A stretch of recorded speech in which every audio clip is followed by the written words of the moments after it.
Welcome back to our second segment, where we are covering the viral phenomenon Oliver Anthony and his chart-topping song, Rich Men North of Richmond. Yes, that's right. We're going to play you the song and give our commentary explaining why we feel it resonates with conservatives and why it's such a dog whistle for liberals. Well, I've been selling my soul, working all day, overtime hours for bullshit pay, so I can sit out here and waste my life away, drag back home and drown my troubles away. It's a damn shame what the world's gotten to for people like me, people like you. Wish I could just wake up and it not be true, but it is. Oh, it is living in the new world with an whole soul.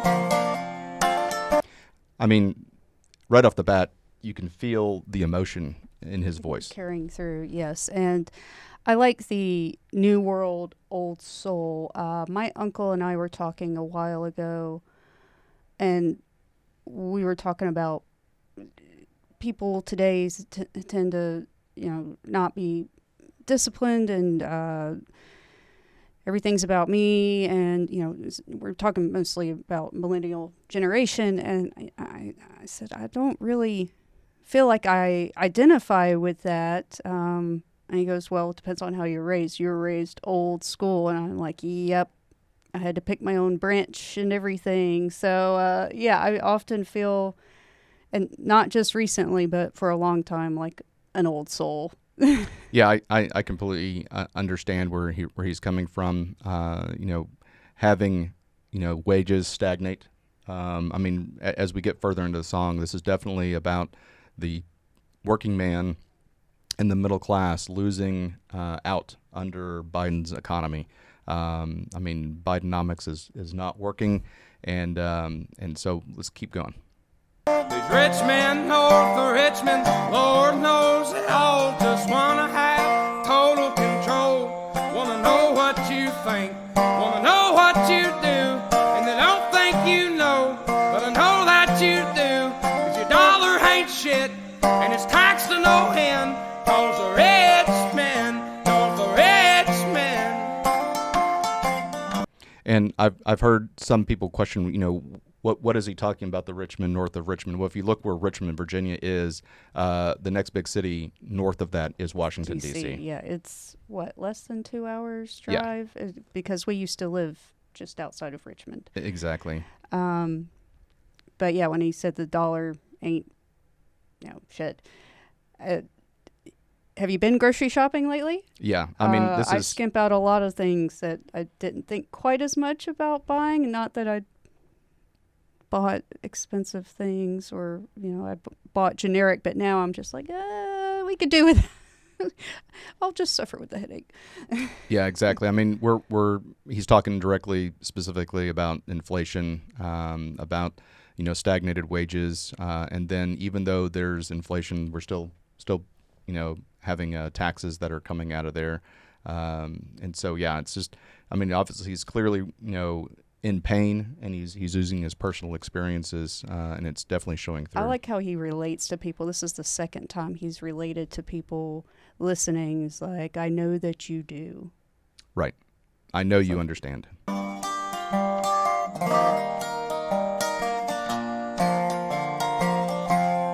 wish politicians would look out for minors, and not just minors on an island somewhere. Lord, we got folks in the street.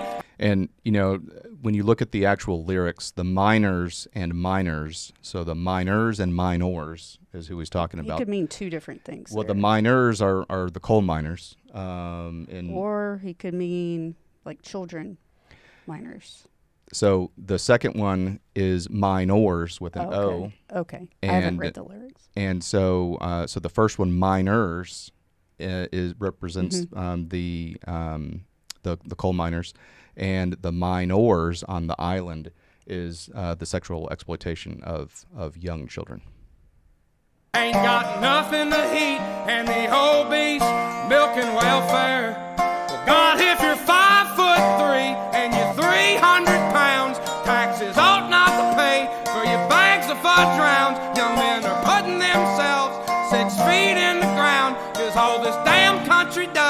just keep on kicking them down. Lord, it's a damn shame what the world's gotten to for people like me, people like you. Wish I could just wake up and it not be true, but it is.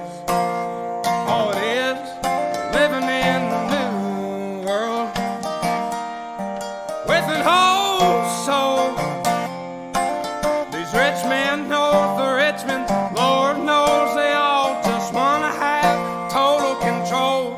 Wanna know what you think. When he was filming this, they said they were just having fun in the woods. You know, but I know that you do, 'cause your dollar ain't shit, and it's taxed to no end, 'cause the rich men north of Richmond.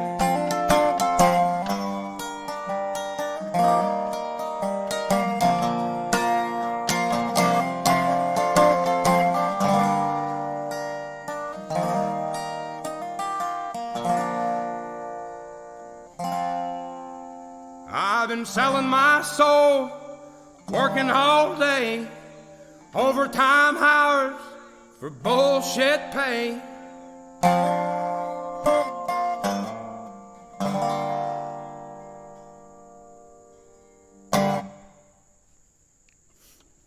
Wow.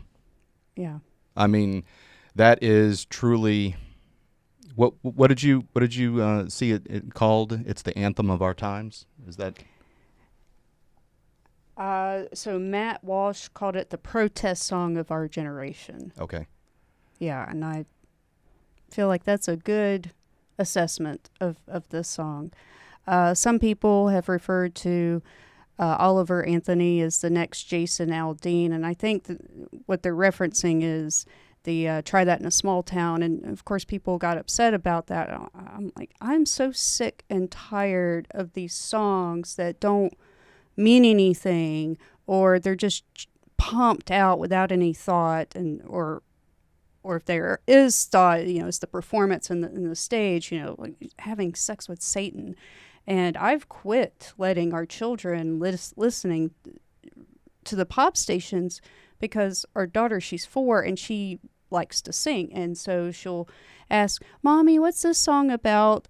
And if I haven't heard it before, because it's a pop station, they play whatever's new, and I'm listening to it, I'm like, turn it off. And she's Right. like, "What's it about?" And I'm like, "You don't have to, kid. You're not old explain enough. it." And I'm like, Mommy's barely understanding at this point.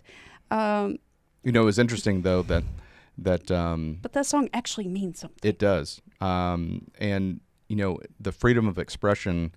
Country music television pulled Try That in a Small Town off their programming because they felt it was too risque, or it was racist, or some of the imagery that was in there. The George Floyd riots somehow was inciting things, and I tell you, the liberal artists and conservative artists, they slammed CMT for that decision. Absolutely slammed them. Said, this is art. This is meant to be thought provoking. And it's important to respect that for artists. And the same thing, the liberals are treating this as a dog whistle, saying, "Oh, this Men North of Richmond song is red meat for conservatives."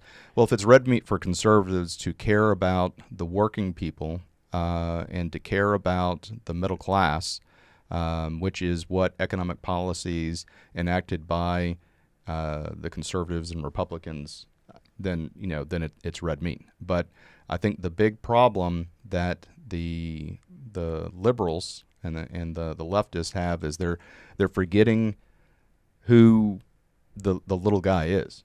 Yeah. They're worried about these things that are not putting food in people's bellies. They're worried about transitioning from fossil fuels into clean energy, which I do believe in. I believe that there needs to be a natural progression where it's cost effective. But yes, right now we do not possess the technology, and we're hurting ourselves. Like our AC can't. We're in Texas in August. Our AC cannot keep keeping our house at 74 degrees as it is with the grid that we have right now. Running on fossil fuels. Yes. Yeah. Yeah, switching over, I think, is going to be It's a too soon. long process. It's a great thing to get to. I mean, is it an ideal? Absolutely, but only when the technology is. But I think again, the liberals are not taking into account the pain that they're causing the working person, and the fact that we have all of this inflation and stagnation in wages. And talking about, again, he was talking about the miners with an I, moving away from coal-based energy. What are those people going to do? There's not a lot of solar plant infrastructure that's there for them. Plus, to it takes up too much land. And it takes up too much land. That's right. So, I mean, this song has just been resonating with people, and he was offered an $8 million contract. The record labels, companies were just salivating. They were salivating because he's topped the charts on Apple iTunes. He's got the number one song, and they immediately said, "Look, $8 million." But he knows the deal. I mean, he has a few songs, maybe a handful. And I think they wanted him to write a lot more for an album, and he said he wrote this song for himself to deal with his mental health and the pressure of fame and having to create songs that wouldn't naturally happen, and then the stress of being on tour and all that.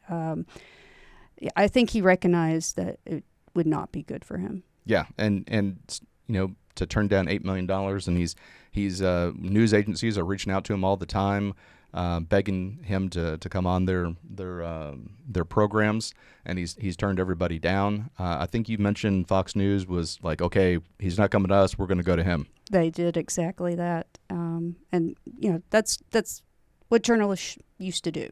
Right. Well, he does the music for himself. He does the music for his mental health. I saw a YouTube video where he was at a state fair, and everybody wanted him to sing his songs, and he led with about 3 minutes of scripture from the Bible. Oh. And it was everybody was very respectful and enjoyed the passages that he read, and saying, look, you're born naked into this world, and you're going to leave naked. And so he just, please be kind to each other. And I think, again, this song was written for him, but now it's a song for all of us. Absolutely. So that concludes this segment, and please stay tuned after these messages, and we'll continue on. Hi, everyone. Thank you for listening. If you enjoy our show with all the stories we share, we would love your support. And it's as easy as clicking that subscribe or follow button. This will ensure you never miss an episode and keeps us bringing you these important stories. Your support makes a huge difference. Thank you so much for being part of our podcast family. Thanks, and keep tuning in.